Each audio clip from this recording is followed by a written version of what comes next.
तो hello and welcome back to my channel दोस्तों, स्वागत है तुम्हारा मेरे नए वाले वीडियो में। और देखो, ये मेरे हिसाब से एक बहुत ही इंपॉर्टेंट वीडियो होने वाला है। क्योंकि मैंने इसमें भाई 10 एएलपी के जो प्रीवियस ईयर के सेट्स हैं उनको एनालिसिस किया है, बेसिकली मैथमेटिक्स को लेके। आगे भी करेंगे, अभी मैथ्स पे बात करते हैं। तो अगर 10 तुम एनालिसिस करते हो मैथ्स को कि भाई कितने सवाल एवरेज हमारे इसमें पूछे गए हैं, तो इससे फायदा क्या होगा? पहला कि समझ में आ जाएगा कि मैथ का वेटेज कितना है। दूसरा क्या किया है मैंने इसमें, दूसरा ये किया है कि भाई एक सिंपल सा चीज है कि हर सेट में किस चैप्टर से कितने सवाल पूछे गए हैं, और 10 का अगर एनालिसिस करते हैं तो एवरेज अगर निकालेंगे तो पता चलेगा कि हाँ कौन से चैप्टर से कितने ज्यादा सवाल पूछे जाते हैं, कौन ज्यादा हमको प्रिपेयर करना है, कौन कम प्रिपेयर करना है। और अगर बोलोगे तो हर टाइप्स का भी मैं आगे वीडियो में बताऊंगा। अभी इतना प्रिपेयर करेंगे कि हाँ कितने पूछे जाते हैं। तो मेन चीज है कि भाई कितने सवाल पूछे गए हर सेट्स में। तो तुमको यहाँ पे 10 का मैं कॉम्बाइंड दिखा देता हूं, लिख के दिख रहा होगा यहाँ पे। एवरेज देखोगे तो सब में 22, 22, 22, 19, 20, 25 ऐसे करके सवाल पूछे गए हैं। और इन सबको अगर कंबाइंड करके एवरेज निकालते हो तो हर सेट में एवरेज 22 क्वेश्चंस मैथ के पूछे गए हमारे। मतलब समझ रहे हो 75 में से 22, तो बहुत ज्यादा वेटेज होता है 22 क्वेश्चंस का। तो ये जो मैं एनालिसिस पूरा किया हूं वो कहां से किया हूं, तो वो एनालिसिस मैंने पिनाकल का ये प्रीवियस ईयर्स के बुक से किया है। ये प्रीवियस ईयर का पिनाकल का बुक है, इसमें तुमको मिल जाएंगे 30 सेट्स जो कि प्रीवियस ईयर के ही हैं। शिफ्ट वाइज तुमको यहाँ पे दिया हुआ है, बहुत अच्छे से डिटेल देखो। इसी पे मैंने ये एनालिसिस वगैरह किया है, और हर सेट्स पे मैंने ऐसे लिखा हुआ है किस सेट्स में कितना आया होगा, आगे दिख जाएगा तुमको बहुत अच्छे से। तो ये तुम ले सकते हो। इसके इस पिनाकल के पब्लिकेशन के मैथ्स के भी बहुत आते हैं और साइंस के भी बहुत सारे बुक आते हैं, लेकिन ये अच्छा इसलिए है कि तुमको लास्ट में जो भी सॉल्यूशन है वो सॉल्यूशन थोड़ा सा डिटेल में मिलता है। तो अगर एक क्वेश्चन पढ़ रहे हो तो उसका डिटेल वाला अगर ये पढ़ते हो, साइंस का या जीके का या जीएस का जो भी, तो तुमको प्रॉफिट होगा। क्योंकि एक क्वेश्चन तुम जो बना रहे हो और दूसरा क्वेश्चन उससे ये मिलता है कि उसमें एक्स्ट्रा जो दिया हुआ है, समझ रहे हो अगर बात को, तो इसका सॉल्यूशन भी अच्छा है, पिनाकल पब्लिकेशन भी अच्छा है, और इसी से मैंने एनालिसिस किया है। आगे पूरा वीडियो में इसी का एनालिसिस तुम देखोगे। तो चलो आगे बढ़ते हैं, और बहुत ही शॉर्ट्स में मैं निपटाऊंगा कि फिर 1-1.5 घंटे एक सेट्स का लगता है निकालने में। उसको मैंने निकाला कि कौन से सेट से कितने क्वेश्चंस किस चैप्टर से पूछे गए हैं। तो यहाँ पे तुमको चार्ट दिख रहा होगा, इसमें एक एनएस जो है वो नंबर सिस्टम है, वर्क एंड टाइम जो है वर्क एंड टाइम, और उसमें ही वाटर एंड टैंक आता है, और हाइट एंड डिस्टेंस को मैंने एचडी लिखा हुआ है, बाकी अच्छे से तुमको लिखा हुआ है परसेंटेज, प्रॉफिट एंड लॉस, हर चीज। तो ये सेट नंबर 1 है, दिख रहा होगा। इसमें कितने सवाल पूछे गए हैं रोक के देख लेना, मैं जल्दी जल्दी कर रहा हूं। Set number 2, 3, 4, 5, 6, 7, 8, 9, 10।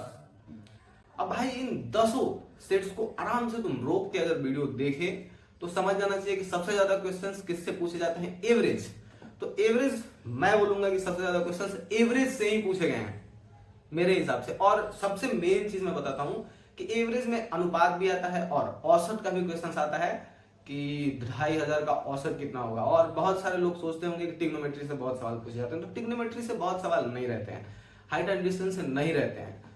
तो मेनली इन 10 का अगर मैं कॉम्बिनेशन निकाल के दूं तो मेरे हिसाब से क्या होगा कि प्रॉफिट एंड लॉस, परसेंटेज और एसआईसीएस, सिंपल इंटरेस्ट और कंपाउंड इंटरेस्ट, इन तीनों को मिला के हर सेट में कम से कम 6, 7, 8 क्वेश्चन रहेंगे। मतलब कि किसी में एसआईसीआई में 3 हो जाएगा, किसी में प्रॉफिट एंड लॉस में 0 हो जाएगा। इस तरह से अच्छे से सेट्स को रोक के देखना तो पता चल जाएगा। और सबसे ज्यादा हमारा एवरेज का सवाल है, एक सेट में कम से कम 4 भी है, किसी किसी में 2 से कम किसी किसी में नहीं है। लेकिन शॉकिंग चीज क्या है कि भाई एज वाले जो प्रॉब्लम है कि तुम्हारे भाई का उम्र तुमसे 2 गुना है तो तुम्हारा शादी हो जाएगा, तो उसका उम्र क्या है, ऐसे वैसे वाला जो भी सवाल है मैथ में ही आता है, उससे हर सेट में एक मिनिमम है, 3 भी पूछा गया है, और एवरेज अगर निकालोगे तो कम से कम 2 पूछा गया है। समझ रहे हो?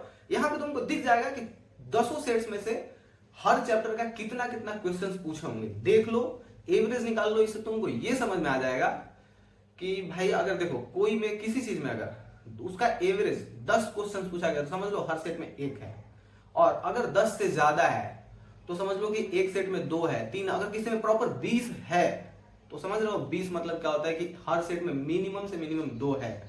तो मैं बोलूंगा एवरेज तुमको सबसे ज्यादा ध्यान किस पे देना है, तो वर्क एंड टाइम पे। Work and time her set में 2 है तुमको। 3 चैप्टर में बोलूंगा कंबाइंड पढ़ना, परसेंटेज, प्रॉफिट एंड लॉस और एसआईसी है। ये 3 चैप्टर कंबाइंड पढ़ो। इन तीनों चैप्टर में रिलेशन है क्योंकि सब परसेंटेज पे ही बनता है, और ये तीनों चैप्टर से हर सेट में तुमको मिनिमम 6 क्वेश्चंस मिलेंगे, उससे ज्यादा भी मिलेंगे। तुमको 2 चैप्टर में बता चुका। तीसरा एवरेज, एवरेज औसत के क्वेश्चंस रट जाना, चाट जाना, वो बहुत जरूरी है। मैं एनालिसिस करने के बाद शॉक हो गया था खुद कि भाई एवरेज इतना इंपॉर्टेंट है क्या। फिर इसके अलावा एज के क्वेश्चंस, इन सबको मिला दो तो एवरेज अगर 3 भी पकड़ो ना तो बहुत हो जाते हैं। समझ रहे हो, तुम्हारा एवरेज, एज और ये 3 चैप्टर से मिनिमम 10 क्वेश्चंस तुमको मिलेंगे हर सेट में।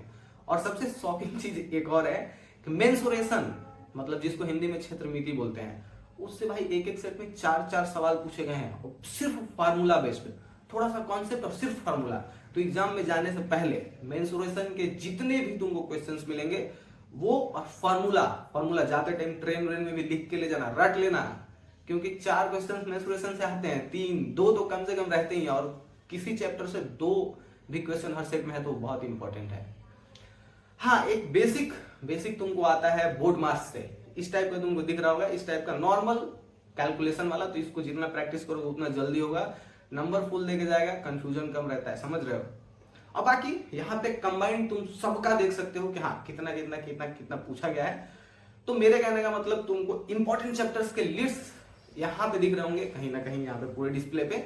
तो देख लो, लिख लो, नोट कर लो। हाँ, अगर ऐसा एनालिसिस वीडियो और चाहिए रीजनिंग वगैरह को लेके, साइंस वगैरह को लेके, तो इस वीडियो पे कम से कम 500 लाइक कर देना, तो मैं बनाऊंगा। और इसमें कुछ और इंप्रूवमेंट करना है इस वीडियो में, क्योंकि मैं पहली बार ट्राई कर रहा हूँ। कुछ और अच्छा चीज आइडिया दे सकते हो तो कमेंट करके बताना, और कमेंट करते हो तो उससे मेरा हौसला बढ़ता है कि हाँ चलो लोग अप्रिशिएट कर रहे हैं जो मैं कर रहा हूँ, फायदा हो रहा है नहीं हो रहा है इस चीज से।